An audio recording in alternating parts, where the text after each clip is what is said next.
بسم اللہ الرحمن الرحیم وبعض لیس قد یذکر للإیجاب العدول الجزئی۔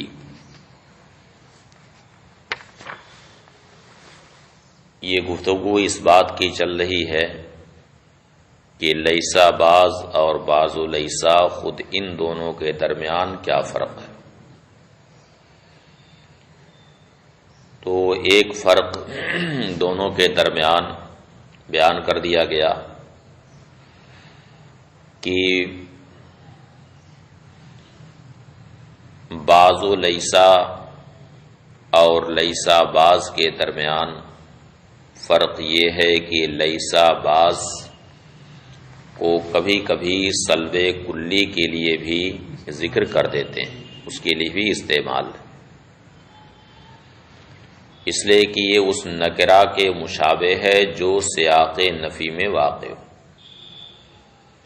اور جو نکرہ سیاق نفی میں واقع ہوتا ہے اس سے عموم نفی کا فائدہ ہوتا ہے۔ اس لیے لیسا بعض کا استعمال کبھی کبھی سلب کلی کے لیے بھی ہو جاتا ہے، جبکہ بعض لیسا کا استعمال سلب کلی کے لیے نہیں ہوتا ہے۔ یہ ایک فرق ہے۔ دوسرا فرق دونوں کے درمیان یہ ہے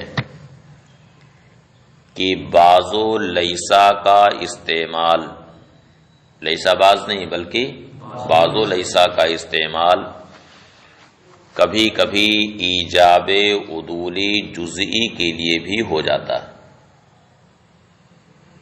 ایجاب عدول جزئی یعنی موجبہ معدولہ جزیہ، ایجاب عدولی موجبہ معدولہ جزیہ۔ موجبہ معدولہ کا مطلب ہے کہ جس میں حرف سلب موضوع یا محمول یا دونوں کا جز ہو، موضوع کا جز ہو یا محمول کا جز ہو یا دونوں کا جز، اسے معدولہ کہتے ہیں۔ تو بعض لیسا کا استعمال کبھی کبھی موجبہ معدولہ جزیہ کے لیے بھی ہو جاتا ہے، جبکہ لیسا بعض کا استعمال موجبہ معدولہ کے لیے نہیں ہوتا ہے۔ اب اس کا استعمال کیسے ایجاب عدولی جزئی کے لیے ہوتا ہے تو اس کو بیان کرتے ہیں۔ وبعض لیسا قد یذکر للإیجاب العدول الجزئی، اور بعض لیسا کو کبھی ایجاب عدولی جزئی کے لیے بھی ذکر کیا جاتا ہے۔ حتی اذا قیل، یہاں تک کہ جب کہا جائے بعض الحیوان لیسا بانسان، تو اس کا یہ ترجمہ نہیں کیا جاتا ہے کہ بعض حیوان انسان نہیں، بلکہ اس کا ترجمہ کیا جاتا ہے کہ بعض حیوان لیسا بانسان ہیں۔ یہ مت ترجمہ کیجیے گا کہ بعض حیوان انسان نہیں، کیا ترجمہ کرنا ہے؟ بعض حیوان لیسا بانسان ہیں، یعنی لا انسان ہے۔ تو یہاں بعض حیوان سے انسانیت کا سلب کرنا مقصود نہیں ہے، بلکہ بعض حیوان کے لیے لا انسانیت کو ثابت کرنا مقصود ہے۔ بعض حیوان کے لیے لا انسانیت ثابت کرنا مقصود ہے، کیونکہ حرف سلب یہاں محمول کا جز بنایا گیا ہے۔ قد یذکر للإیجاب العدول الجزئی، کبھی اس کا ذکر ایجاب عدولی جزئی کے لیے بھی ہوتا ہے، یہاں تک کہ جب کہا جائے بعض الحیوان لیسا بانسان، ارید بہ اثبات اللا انسانیت لبعض الحیوان، تو اس سے بعض حیوان کے لیے لا انسانیت کا اثبات مراد لیا جاتا ہے، لا سلب الانسانیت ہے، نہ کہ بعض حیوان سے انسانیت کا سلب۔ اب دونوں میں فرق کیا ہے؟ فرق تو نہیں سمجھ میں آتا ہوگا کہ دونوں بات تو ایک ہی ہے. یعنی یہ کہا جائے کسی کے بارے میں کہ یہ ہے حافظ نہیں ہے، یا یہ کہا جائے کہ یہ لا حافظ ہے، تو دونوں ایک ہی چیز ہے کہ نہیں؟ کہ دونوں میں فرق ہے. کسی کو کہا جائے کہ حافظ ہی نہیں ہے اور کہا جائے کہ یہ لا حافظ ہے، دونوں میں کیا فرق ہے؟ تو بظاہر تو دونوں میں کوئی فرق نہیں ہے، لیکن ہے کچھ فرق دونوں میں. تو ابھی اس فرق کو شارح یہاں نہیں بیان کرتے ہیں، بلکہ وعدہ کر رہے ہیں کہ عنقریب آپ کو یہ فرق معلوم ہوگا دونوں میں. کہتے ہیں وہ فرق ما بینہما کما ستقف علیہ، اور ان دونوں کے درمیان جو فرق ہے اس پر آپ واقف ہو جائیں گے، اس سے آگاہ ہو جائیں گے، برخلاف لیسا باز کے.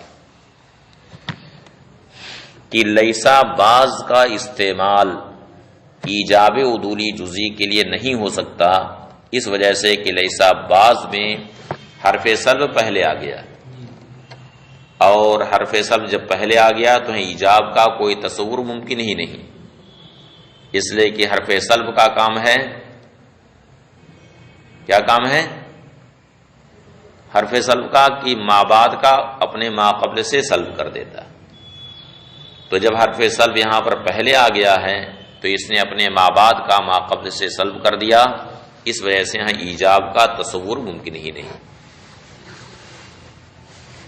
اذ لا يمكن تصور الایجاب مع تقدم حرف السلب الموضوع، اس لیے کہ یہاں ایجاب کا تصور ممکن نہیں باوجود کہ حرف سلب موضوع پر مقدم ہے. یعنی موضوع پر جب مقدم ہے حرف سلب تو ہے ایجاب کا کوئی تصور ممکن ہی نہیں. قال وَإِن لَّمْ يُبَيِّن فِيهَا كَمِّيَّةُ الْأَفْرَادِ، گفتگو یہ چل رہی تھی کہ قضیہ حملیہ کا موضوع جزئی ہوگا یا کلی ہوگا. اگر قضیہ حملیہ کا موضوع جزئی ہے تو وہ قضیہ شخصیہ اور مخصوصہ ہے، اور اگر اس کا موضوع کلی ہے تو اب وہاں افراد کی کمیت اور مقدار بیان کی گئی ہے یا نہیں بیان کی گئی ہے. اگر افراد کی کمیت اور مقدار بیان کر دی گئی ہے تو وہ محصورہ ہے. اب یہاں اسی کی دوسری شق ہے کہ قضیہ حملیہ کا موضوع کلی ہو لیکن اس میں افراد کی کمیت اور مقدار بیان نہ کی گئی ہو. ابھی تک ساری گفتگو اس پر تھی کہ افراد کی کمیت اور مقدار بیان کر دی گئی کہ کتنے افراد پر حکم لگ رہا ہے.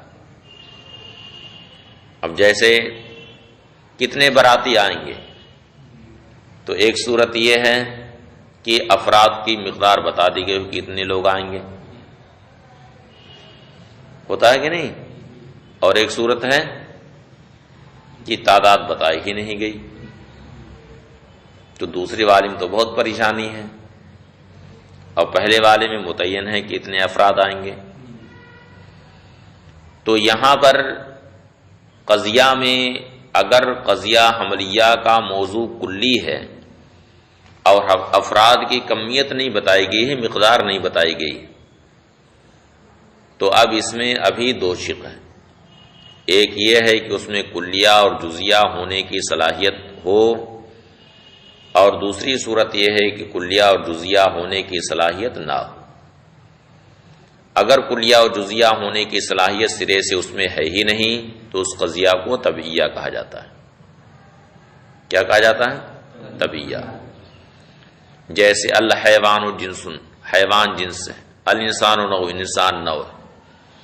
تو یہاں جنس ہونے کا حکم جو لگایا گیا ہے وہ حیوان کی ماہیت پر لگایا گیا ہے.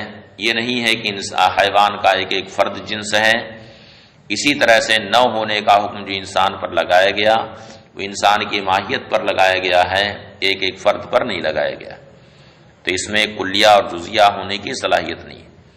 یعنی یہ نہیں کہا جا سکتا ہے کہ کلو حیوان جنسن یا بعض الحیوان جنسن، یہ نہیں کہا جا سکتا۔ اسی طرح سے کلو انسان نوعن یا بعض الانسان نوعن، یہ سب نہیں کہا جا سکتا۔ تو اس میں کلیہ اور جزیہ ہونے کی صلاحیت نہیں، اس لیے کہ جنس ہونے کا حکم حیوان کی طبیعت پر لگایا گیا، یعنی طبیعت حیوان جنس ہے، اور نو ہونے کا حکم انسان کی طبیعت پر لگایا گیا ہے، یعنی طبیعت انسان نو ہے، تو اس قضیہ کو تبعیہ کہا جاتا ہے۔ اور اگر وہ قضیہ ایسا ہو کہ اس میں کلیہ اور جزیہ ہونے کی صلاحیت ہے، یعنی حکم افراد پر لگایا گیا مگر افراد کی کمیت اور مقدار نہیں بتائی گئی، مگر اس میں کلیہ اور جزیہ ہونے کی صلاحیت ہے، تو اسے قضیہ محملہ کہتے ہیں۔ جیسے کہا الانسان فی خسر، انسان گھاٹے میں، یعنی انسان کے افراد گھاٹے میں، تو یہاں سارے افراد مراد ہیں یا بعض افراد مراد ہیں، اس کا کوئی ذکر نہیں، افراد کی کمیت نہیں بتائی گئی، تو اس قضیہ کو محملہ کہا جاتا ہے۔ قال وَإِن لَّمْ يُبَيَّن فِيهَا کمیت الافراد، اور اگر اس میں افراد کی کمیت اور مقدار نہ بیان کی گئی ہو، فَإِن لَّمْ تَصْلَحْ لِأَن تَصْدُقَا کُلِّیَّةً وَجُزِیَّةً، تو اگر اس میں کلیہ اور جزیہ ہونے کی صلاحیت نہ ہو، یعنی اس بات کی صلاحیت نہ ہو کہ کلیہ اور جزیہ کا صدق اس میں ہو سکے، سمیت القضیۃ طبعیہ، تو اس قضیہ کا نام طبعیہ رکھا جاتا ہے۔ جیسے ہمارا قول الحیوان جنس الانسان نوع، لأن الحکم فیہا علی نفس الطبیعت، اس لیے کہ اس میں حکم نفس طبیعت پر ہے۔ وَإِن صَلَحَتْ كَذَلِكَ، اور اگر اس میں ایسی صلاحیت ہو، یعنی اس قضیہ میں کلیہ اور جزیہ ہونے کی صلاحیت ہو، اور یہ اس وقت ہوتا ہے جبکہ حکم افراد پر لگتا ہے۔ کلیہ اور جزیہ ہونے کی صلاحیت کب ہوتی ہے؟ جبکہ حکم اس میں افراد پر لگتا ہے مگر افراد کی کمیت نہیں بتائی جاتی۔ وَإِن صَلَحَتْ كَذَلِكَ، اور اگر اس میں ایسی صلاحیت ہو، سمیت محملتاً، تو اس کا نام محملہ رکھا جاتا ہے۔ کا قولنا الانسان فی خسر والانسان لیس فی خسر، تو یہاں حکم افراد پر لگایا گیا ہے، افراد انسان پر، لیکن ان افراد کی مقدار نہیں بتائی گئی ہے، البتہ یہاں پر کلیہ اور جزیہ ہونے کی صلاحیت ہے، یعنی کلو انسان فی خسر یا بعض الانسان فی خسر، تو یہ سب صلاحیت یہاں پر ہے۔ اقول ما مر کان اذا بینا فی القضیۃ کمیت افراد الموضوع، جو ابھی تک گزرا یہ اس وقت تھا جبکہ قضیہ میں افراد موضوع کی کمیت اور مقدار بیان کر دی گئی۔ وَأَمَّا إِذَا لَمْ يُبَيَّن، وَأَمَّا إِذَا لَمْ تُبَيَّن، لیکن جب افراد کی کمیت اور مقدار نہ بیان کی گئی ہو، فَلَا يَخْلُو اما ان تصلح القضیۃ لأن تصدق کلیۃ وجزیۃ، تو خالی نہیں، یا تو اس قضیہ میں کلیہ اور جزیہ ہونے کی صلاحیت ہوگی۔ کلیہ اور جزیہ ہونے کی صلاحیت ہونے کا مطلب کیا ہے؟ بأن یکون الحکم فیہا علی افراد الموضوع، اس طور سے کہ اس قضیہ میں حکم افراد موضوع پر، جب حکم افراد موضوع پر لگے گا، موضوع کے افراد پر حکم جب لگایا جائے گا، تو اس میں یہ صلاحیت ہوگی کہ اس پر لفظ کل یا بعض کو داخل کیا جا سکے۔ اور لم تصلح، یا اس قضیہ میں کلیہ اور جزیہ ہونے کی صلاحیت نہ ہوگی، بأن یکون الحکم فیہا علی طبیعت الموضوع نفسہا، اس طور سے کہ اس میں حکم موضوع کی نفس طبیعت پر ہو. حکم کس پر ہو؟ موضوع کی نفس طبیعت پر، لا علی الافراد، نہ کہ افراد پر. افراد پر حکم نہ ہو. فَإِن لَمْ تَصْلَحْ لِأَن تَصْدُقَ كُلِّيَّةً وَجُزْئِيَّةً، اگر اس میں کلیہ اور جزیہ ہونے کی صلاحیت نہ ہو، سمیت طبیعیتاً، تو اس کا نام طبیعہ رکھا جاتا ہے. لأن الحکم فی اعلی نفس طبیعت، اس لیے کہ حکم اس میں کس پر ہے؟ نفس طبیعت پر. کا قولنا الحیوان جنس والانسان نوع، حیوان جنس ہے اور انسان نوع. تو یہاں پر جنس ہونے کا حکم حیوان کے مصادیق یعنی حیوان کے افراد پر نہیں ہے کہ حیوان کے جو افراد ہیں، مثلا انسان، فرس، حمار وغیرہ جو افراد ہیں اس کے، وہ سب جنس ہیں، بلکہ حکم یہاں حیوان کی طبیعت پر لگایا گیا. حیوان کے مصادیق اور اس کے افراد پر حکم نہیں ہے. فَإِنَّ الْحُكْمَ بِالْجِنسِيَّةِ وَالنَّوْعِيَّةِ لَيْسَ عَلَى مَا سَبَقَ لِلْحَيْوَانِ وَالْإِنسَانِ مِنَ الْأَفْرَادِ، اس لیے کہ یہاں پر جنسیت اور نوعیت کا حکم حیوان اور انسان کے مصادیق یعنی ان کے افراد پر نہیں.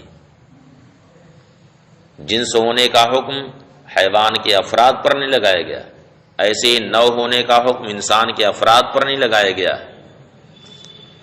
بل علی نفس طبیعتہما، بلکہ یہ حکم کس پر لگایا گیا ہے؟ ان دونوں کے نفس طبیعت پر.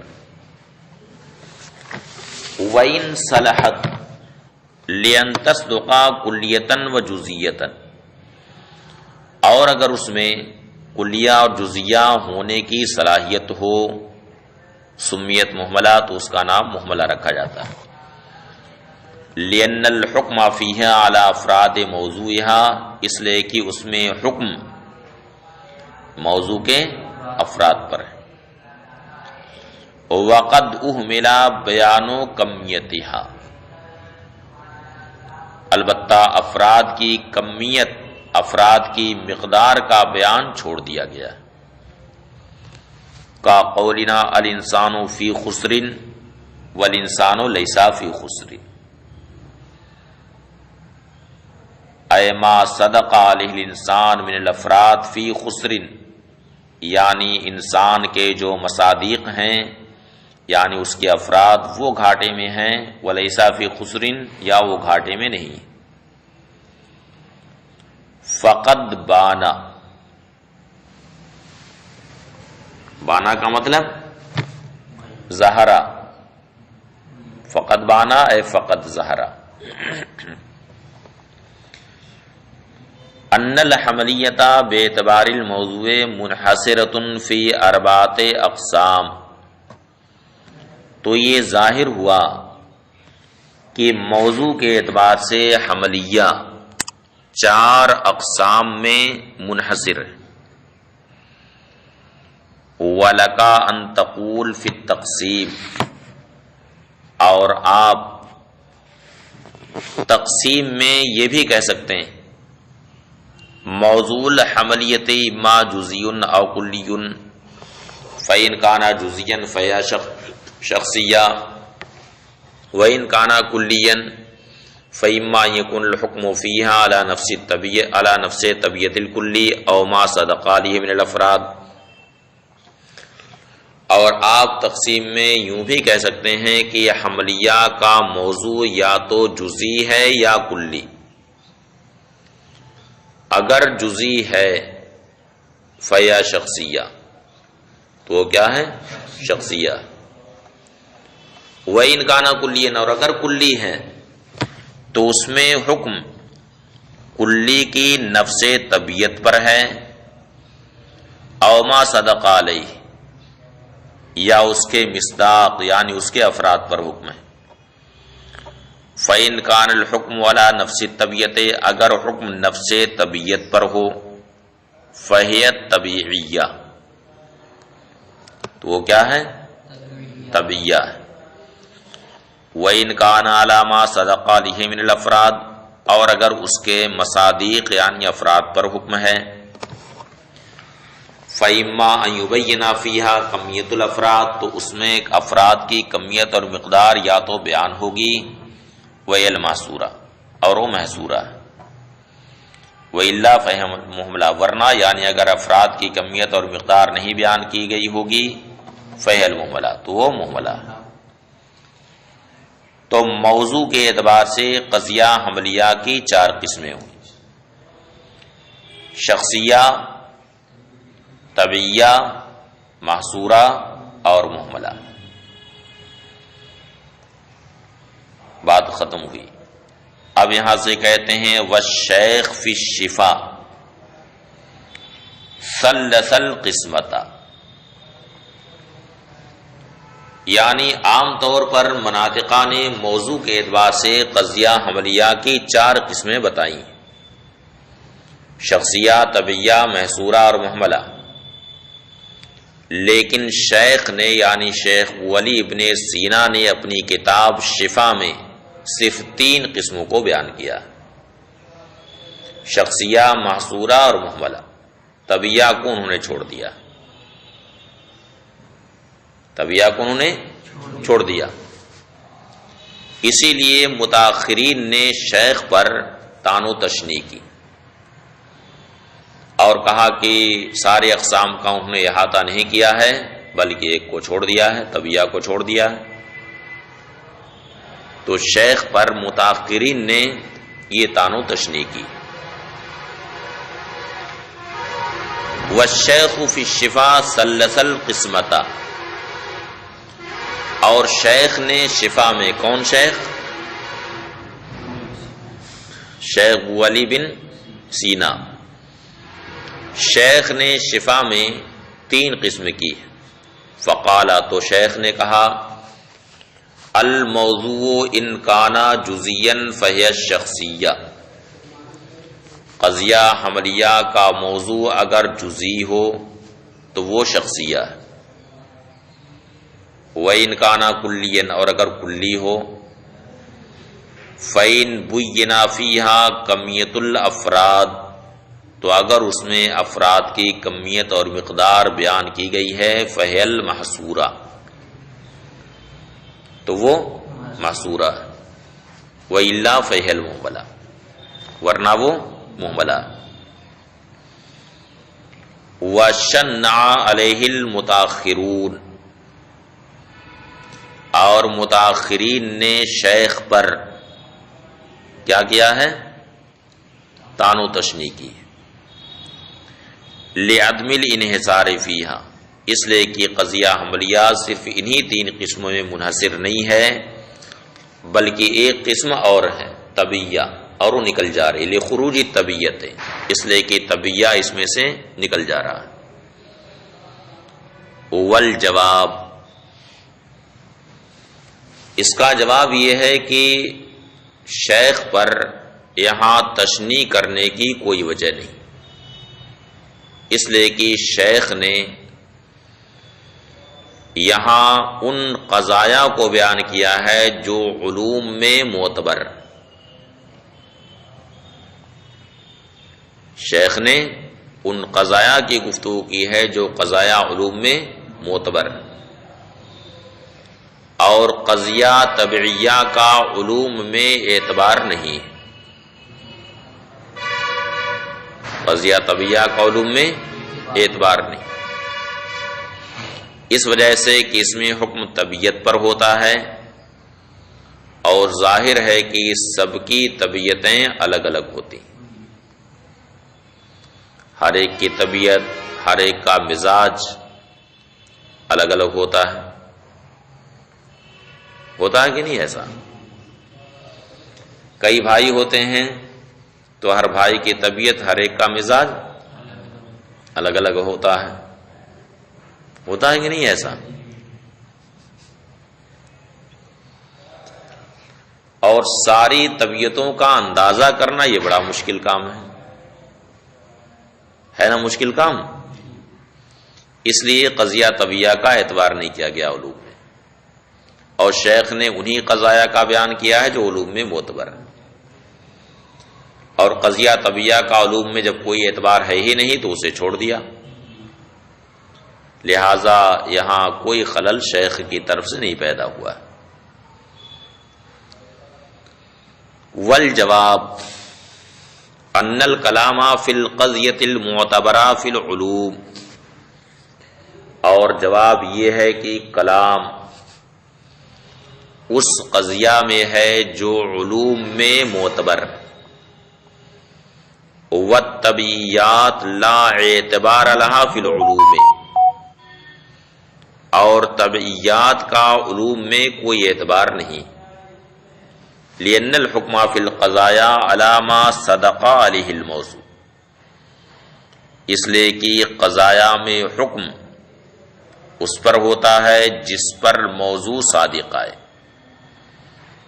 وہی الافراد، اور وہ افراد یعنی حکم قضایا میں افراد پر ہوتا ہے. والطبیعۃ لیست منہا، اور قضیہ طبیہ ان قضایا میں سے ہے ہی نہیں جو معتبر ہیں علوم میں، یا ان قضایا میں سے ہے ہی نہیں جن میں حکم افراد پر ہوتا ہے. قضیہ طبیہ میں تو حکم سیدھے طبیعت پر ہوتا ہے. فخروج عن التقسیم لا یخل بالانحصار، تو تقسیم سے قضیہ طبیہ کا نکل جانا انحصار میں مخل نہیں. لأن عدم الانحصار بأن يتناول المقسم شيئا ولا يتناوله الاقسام، اس لیے کہ عدم انحصار کا مطلب یہ ہے کہ مقسم کسی چیز کو شامل، مقسم کسی چیز کو شامل ہو اور اقسام اسے شامل نہ ہو. یہ عدم انحصار کہ مقسم کسی چیز کو شامل ہو اور اقسام اسے شامل نہ ہو. والمقسم ہا ہونا لا يتناول الطبیعات، اور مقسم یہاں پر طبیعات کو شامل ہی نہیں، اس لیے کہ مقسم یہاں پر وہ قضیہ ہے جو علوم میں معتبر ہے، اور قضیہ طبیہ کا علوم میں جب اعتبار ہے ہی نہیں تو مقسم قضیہ طبیہ کو شامل ہی نہیں. اور جب مقسم قضیہ طبیہ کو شامل ہی نہیں تو اگر اقسام میں قضیہ طبیہ نہیں آ سکا تو اس سے انحصار فوت نہ ہوگا. اس لیے کہا والمقسم ہا ہونا لا یتناول الطبیعات، اور مقسم یہاں طبیعات کو شامل نہیں. فلا یختل الانحصار بخروجها، لہذا طبیعات کے خارج ہونے سے انحصار میں کوئی خلل پیدا نہ ہوگا. تو شیخ نے جو کام کیا ہے انہوں نے اپنے اعتبار سے کیا ہے، لہذا اس مسئلے میں شیخ پر متاخرین نے جو تشنیع کی ہے اس کا محل نہیں ہے.